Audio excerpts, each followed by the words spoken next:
Vamos falar de um universo um pouco menor, da bondade e da maldade no indivíduo, não na nação, não enquanto batalha, enquanto guerra. É uma opção simples, a opção pessoal pela bondade? Ou às vezes isso é difícil quando tem a questão da acumulação do capital, eu quero dinheiro, eu quero poder. Essa opção pela bondade, ela fica difícil frente a tantas alternativas e tantos ganhos pessoais. Muita tentação. Pra ser mal, né? Eu vejo às vezes caras legais pra caramba, assim, gente boa, cheia de boas intenções. Não, eu vou me eleger. Aí a gente sempre tem uma esperança de que aquela pessoa vai ser diferente. 3 anos depois, meu amigo... Tá no jogo. Tá no jogo. Já chega para você e diz desculpa, eu pensei que ia ser mais fácil, mas não é. Aí depois você vai descobrindo o que está entrando por todos os meios e vias. Aí quando o cara é muito amigo teu, depois ele chega, aí diz, não, você é pastor, eu posso abrir meu coração, e começa a te contar. Aí ele tem a esperança de que você abençoe aquela relativização. E aí, qual é a sua reação? A minha? Eu sempre digo, olha, eu vou continuar te amando, mas pedindo a Deus que dê tudo errado para você. Porque é a única maneira de você ficar livre disso, cara. Porque se você for bem-sucedido, tua alma vai morrer. Você vai se desidratar.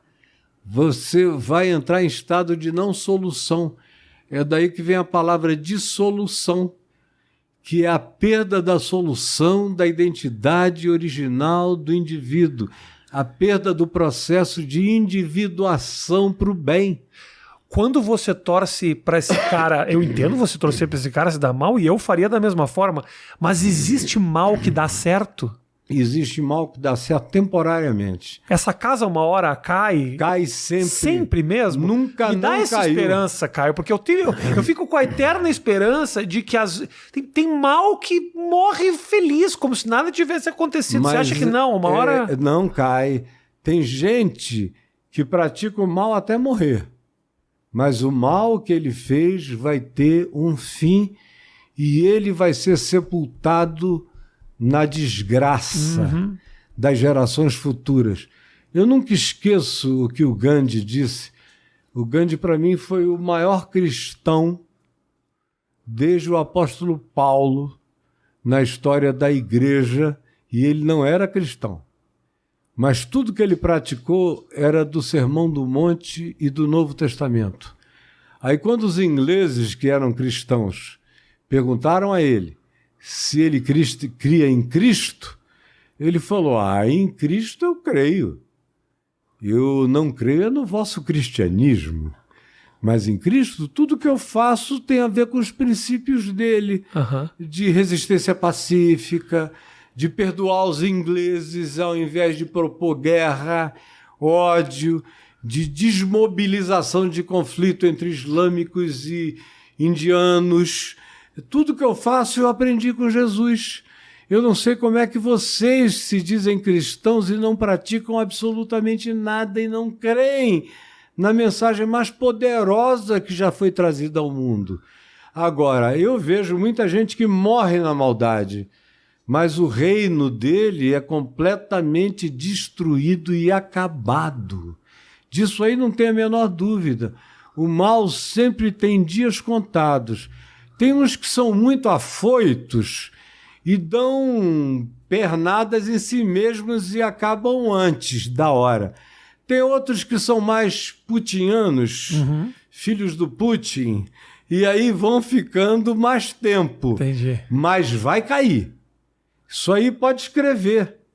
Tem dias contados, vai acabar e vai cair, porque chega uma hora que o inconsciente coletivo, com informação ou sem informação, com controle de informação, com imprensa repressa, seja como seja, as pessoas começam a sonhar com a maldade praticada, não sabem nem de onde é que está vindo aquele desconforto. São mecanismos da graça de Deus para salvar a humanidade da tirania. Do contrário, o mundo já tinha acabado há muito tempo. Você fala que desse mecanismo faz parte o próprio indivíduo acordar? O indivíduo acordar, gerações acordarem. Aham.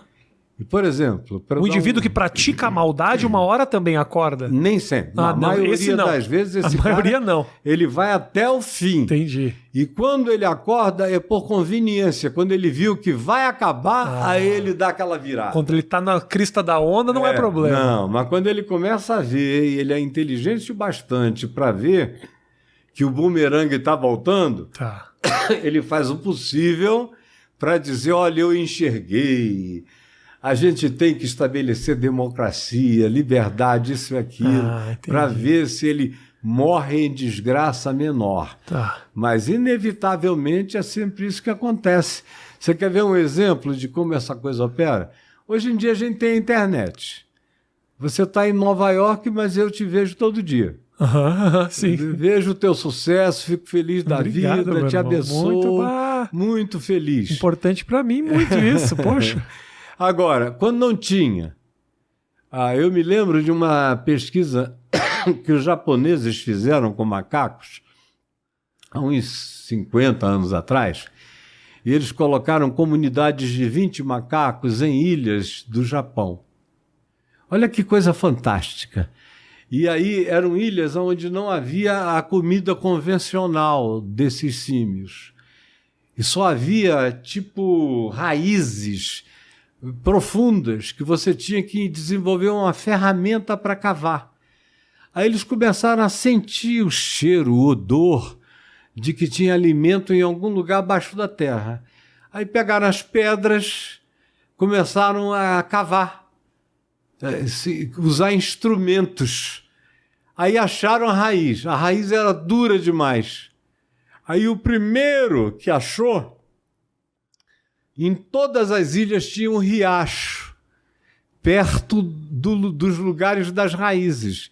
O cara foi e deixou a raiz, o macaco, deixou a raiz dentro d'água 24 horas. No dia seguinte ele foi lá, pegou e fez, a casca foi saindo. Aí os outros todos viram, todo mundo foi pegando e foi jogando. A casca foi saindo, eles foram se alimentando. Na hora que isso começou a acontecer na primeira ilha, a gente não está falando de psique humana, a gente está falando de símios, de entes primitivos. Na hora que começou a acontecer na primeira ilha, a informação se difundiu por todas as outras ilhas e, simultaneamente, todos os outros fizeram a mesma coisa. Nós existimos num mundo onde tem muito mais comunicação do que a gente imagina. Os russos descobriram, no auge do ateísmo deles, eles fizeram muitas experiências sobre comunicação à distância, e em relação a isso eles estão muito na frente do resto da humanidade, porque eles não têm os limites éticos para dizer não vamos fazer isso, não vamos fazer aquilo. Eles têm muito mais liberdade para testarem o que eles quiserem, fazerem edição genética, fazerem um monte de coisas sem os mecanismos, sem proibitivos, sem os controles institucionais. Então, o que é que eles fizeram? Eles foram botando sensores em árvores. Uma coisa extraordinária, eu acho lindo, porque é bíblico. Os profetas da Bíblia diziam a mesma coisa, há 4.000 anos atrás.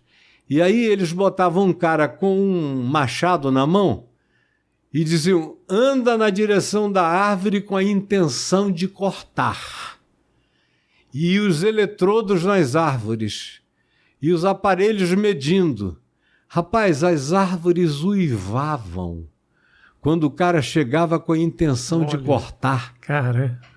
Aí onde tinha eletrodos e eles davam a instrução para o cara chegar com a intenção de não fazer nada, quem sabe só botar a mão na árvore, a árvore entrava num silêncio absoluto. Você vê isso, por exemplo, no profeta Oséias, no Velho Testamento, que ele diz que a maldade humana, o arrombamento, o sequestro, a perversidade, o estupro, a maldade, é uma coisa tão poderosa que lá ele diz, as árvores sofrem, as aves morrem e até os peixes do mar perecem. Porque a gente vive num universo. Está tudo conectado. A gente nem imagina como os pensamentos da gente viajam por aí. Às vezes a leitura não é lúcida, mas a energia vibratória é sentida de longe. Uhum.